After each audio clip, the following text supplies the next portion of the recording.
आज हमारे सामने सबसे बड़ी चुनौती, बहुत सी चुनौतियां, पर जब मुझे बात रखने का विषय दिया गया था तो मुझे लगता है कि आज हमारे सामने सबसे बड़ी चुनौती है संस्कृति को बचाए रखना, ट्रेडिशंस और वैल्यूज को बचाए रखना। अब उसको आप कैसे बचा कर रख सकते हैं, किस प्रकार से बचा कर रख सकते हैं, ये चुनौती आपके हमारे सामने भी। मैं भी कोई बूढ़ा नहीं हूं, आपसे 2, 4, 5 साल बड़ा होऊंगा ज्यादा से ज्यादा, तो ये हम सबके सामने ये चुनौती। हमारे ऊपर अगर पौराणिक परिप्रेक्ष्य में बात करें तो हमारे ऊपर बहुत से हमलावर आए, शक, हूण, यवन, मुगल, उसके बाद अंग्रेज और इस बीच में पोर्टुगीज वगैरह खूब हमलावर आए, पर हमारी संस्कृति आज भी नहीं मिटी। 1835 में ब्रिटेन के कॉमन हाउस में मैकाले ने कहा था कि भारत में मैंने कोई गरीब नहीं देखा, वो लोग बहुत पैसे वाले लोग हैं, उनके पास साधन है, स्रोत है और उनके पास अपूत संपदा है। मैंने वहां पर ऐसे कोई लोग नहीं देखा जो वहां पर भीख मांगता हो।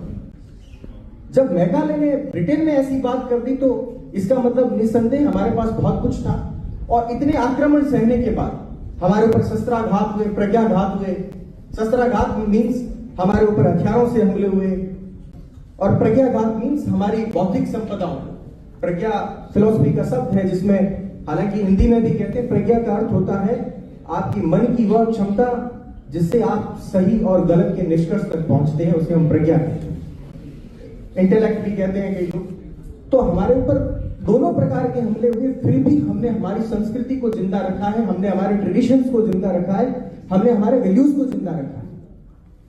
तो निसंदेह वो परंपरा जिंदा रही। हम जैसे, आप जैसे, हमारे पूर्वज जो रहे, उन सभी के भाव से, उन सभी के साथ और सहयोग से ये परंपराएं जिंदा रही है। अब ये परंपरा जिंदा रखने की जिम्मेदारी भी हमारी। किस प्रकार से कोविड का जो समय था पूरे विश्व के लिए बड़ा चुनौतियों भरा समय था। विश्व सब जूझ रहा था। सबसे बड़ी चुनौतियां पूरे विश्व के सामने थी, फूड, फाइनेंस, फ्यूल और फर्टिलाइजर की, F4 जिसे कहते हैं। और वो चारों में भारत को आपने जब 2-2.5 साल में वो समय रहा, एक समय भी न्यूज चैनल पे या अखबारों में नहीं देखा कि भारत किसी भी इन समस्या से जूझ रहा है। दूसरे देशों की हालत खराब हो गई थी। यहां पर किसी पॉलिटिकल पार्टी की तारीफ या प्रशंसा करने का विषय नहीं है, ना तो मैं उनका जिक्र कर रहा हूं। चाहे ये देश का इकोसिस्टम कहो, चाहे पॉलिटिकल सिस्टम कहो, चाहे देश का सिविल जो नागरिकता का जो जिस प्रकार से एक सेटअप है उसे कहो, जिसके कारण हम लोगों को एक भी समस्या नहीं आई। गांव में थे तो बिल्कुल किसी प्रकार की किसी की कोई कमी नहीं रही। 2-2.5-3 साल हमने बहुत सहजता से निकाले।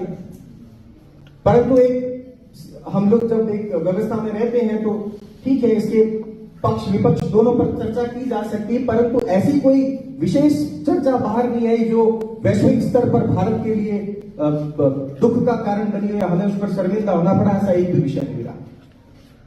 तो इस सारी चीजों को हम लोग आज विश्व के सबसे युवा देशों में आते हैं, अग्रणी है, सबसे आगे है, पहले नंबर पर।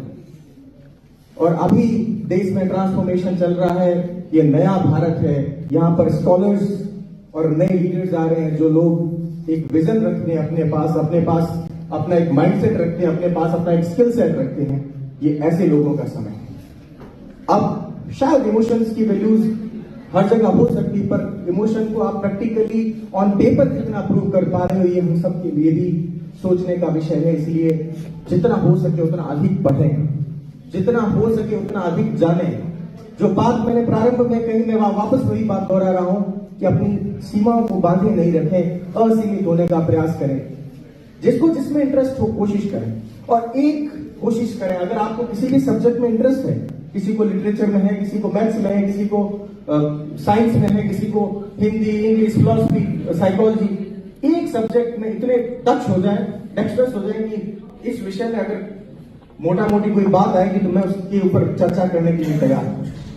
और उसके साथ नई जनरेशन, खैर मैं खुद इस चीज को लेकर कभी मानता हूं कि एक आपका गेम स्पोर्ट, वो आपका, उसमें आपके पास दक्षता होनी चाहिए। क्रिकेट, बास्केटबॉल, टेनिस, बहुत प्रकार की खेल, उसमें खुद को और प्रैक्टिस करिए, आगे बढ़िए और उसमें उस स्तर तक जाइए कि कम से कम मैं पढ़ करके या एजुकेशन लाइन में भी कुछ नहीं कर सका तो मेरे पास फिजिक है, मैं स्पोर्ट्स में भी कुछ करके इस देश का नाम रोशन करूंगा, आगे बढ़ूंगा। इन दो चीजों में आज हमें बहुत कुछ करने की आवश्यकता है।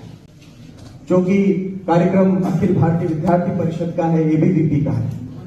1948 में यह यात्रा शुरू हुई और 1949 में एबीवीपी का रजिस्ट्रेशन हुआ और 3 शब्द के ऊपर यह चलती है, ज्ञानशील एकता। परिषद की विशेषता, हम लोग अक्सर नारा लगाते हैं, ज्ञानशील एकता परिषद की विशेषता। ज्ञान आप सब जानते हैं, नॉलेज को कहते हैं। शील मीन्स मॉडेस्टी, विनम्रता, लाज, जिसको अलग अलग शब्दों में परिभाषित कर सकते हैं, बहुत से सिनोनिम, और एकता, यूनिटी। इन सब के साथ मिलकर के परिषद आगे बढ़ता है।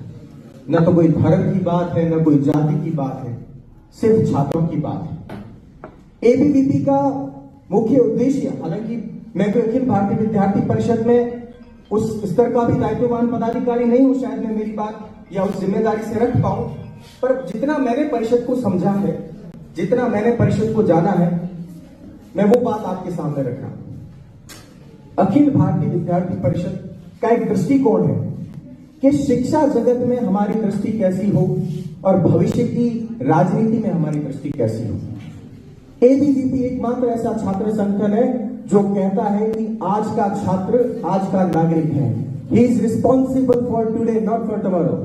वो आज के लिए भी उतना ही जिम्मेदारवान है जितना कल के लिए है। हम उसको ये नहीं कह सकते कि अभी बच्चा है, छोटा है, वो आज कुछ नहीं करेगा, कल उस पर जिम्मेदारी आएगी तब करेगा। नहीं, वो आज उसके पास उतनी ही जिम्मेदारी है जितनी उसके पास कल होगी। उस जिम्मेदारी के साथ अखिल भारतीय विद्यार्थी परिषद काम करता है। वो जिम्मेदारी हम सब पर है, आप सभी पर है। अब उस जिम्मेदारी का हम निर्वहन कैसे करेंगे, उस जिम्मेदारी के साथ हम आगे कैसे बढ़ेंगे, ये सारी चीजों के ऊपर विद्यार्थी परिषद बात करता है। एक विशिष्टतम उसकी कार्य पद्धति है। किसी के साथ पहले इंटरेक्शन करते हैं, बातचीत करते हैं, बातचीत के बाद हम इनके कंसेप्ट है कि आई टू आई कांटेक्ट करते हैं और फिर हार्ट टू हार्ट कांटेक्ट करते हैं। दिल से दिल का संबंध बनाकर हम परिषद के साथ आगे बढ़ने का काम करते हैं। और परिषद का काम छात्र निर्माण, व्यक्ति निर्माण से होते हुए वो भारत का, इस समाज का, इस राष्ट्र का एक अच्छा नागरिक बन सके, उसी भाव के साथ काम करते हैं। ये विद्यार्थी परिषद का काम है। उनका एक नारा भी है, स्टूडेंट्स पावर नेशंस पावर। ऐसा कोई स्टूडेंट यूनियन, दूसरा ऑर्गेनाइजेशन इस बात को नहीं करता है कि स्टूडेंट्स पावर है वो नेशंस पावर है। छात्र शक्ति है वही राष्ट्र की शक्ति है।